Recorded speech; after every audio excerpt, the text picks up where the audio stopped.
The Tournament of the Diamonds. The great tournament proclaimed by King Arthur in honor of his bride was about to begin. Camelot was alive with movement and color, filled by lords and ladies trying to find the best spot. As the knights prepared for combat, Arthur's emblem glittered over the bright October sky. The guardians of the list shouted directions. At last the field was cleared, and a cheer rose from the great throne as King Arthur led Queen Guinevere to a dais.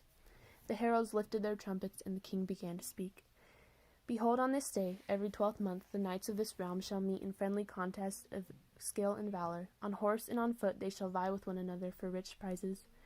And to the knight of greatest skill and courage shall be presented each year the grand prize, a diamond, from the crown of the ancient rulers of Britain. Now let the marshal of the tourney declare the order of contests. Once again the heralds blew, and the marshal proclaimed the names of the knights who would joust in single combat. The fighting began with a clash and splintering of spears, and the crowd cheered for their favorite knights. Sword contests followed, and then the signal was given for the great melee.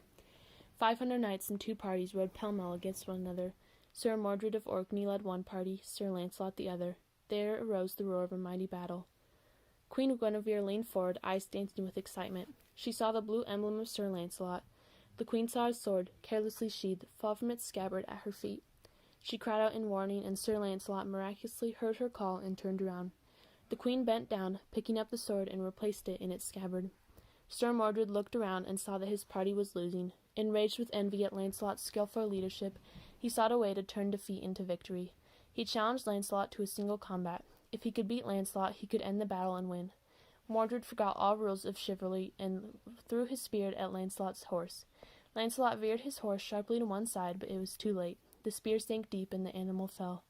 Launcelot jumped clear. In one swift blow, Launcelot unsheathed his sword and knocked Mordred off his saddle.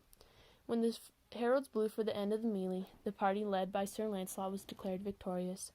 Arthur awarded rich prizes for valor and swordsmanship. The coveted trophy, the first diamond from the ancient crown, he presented to Sir Launcelot.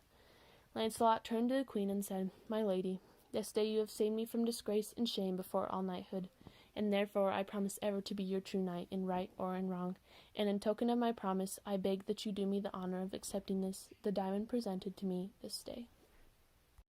The Country of Strange Adventures. A few days after the tournament, Sir Tor, Sir Gawain, and Sir Ewain rode from Camelot in quest of adventure. They came upon a valley full of stones. 3 damsels sat by a fountain in the valley. The 3 knights rode up and saluted to them.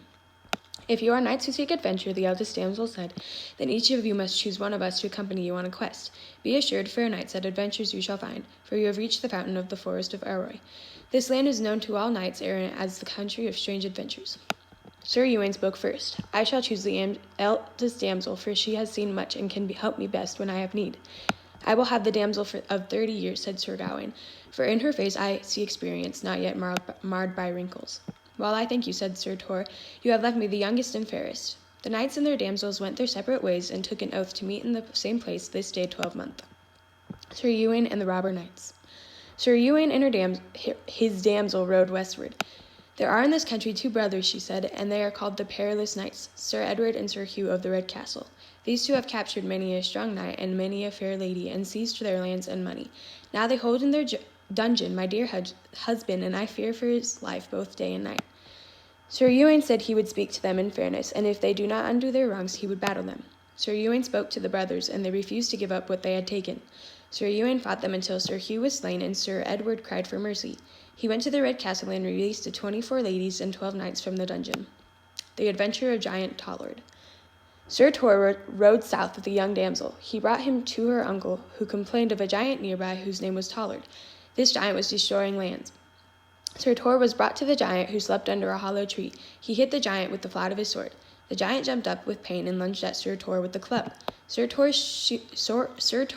shield broke, but he dodged the giant's swings and cut the giant's right arm off. The giant leapt into the water to where Sir Tor could not reach him. Sir Tor picked up a stone and threw it at the giant's forehead. The giant sank into the water and was defeated. 8 against 2.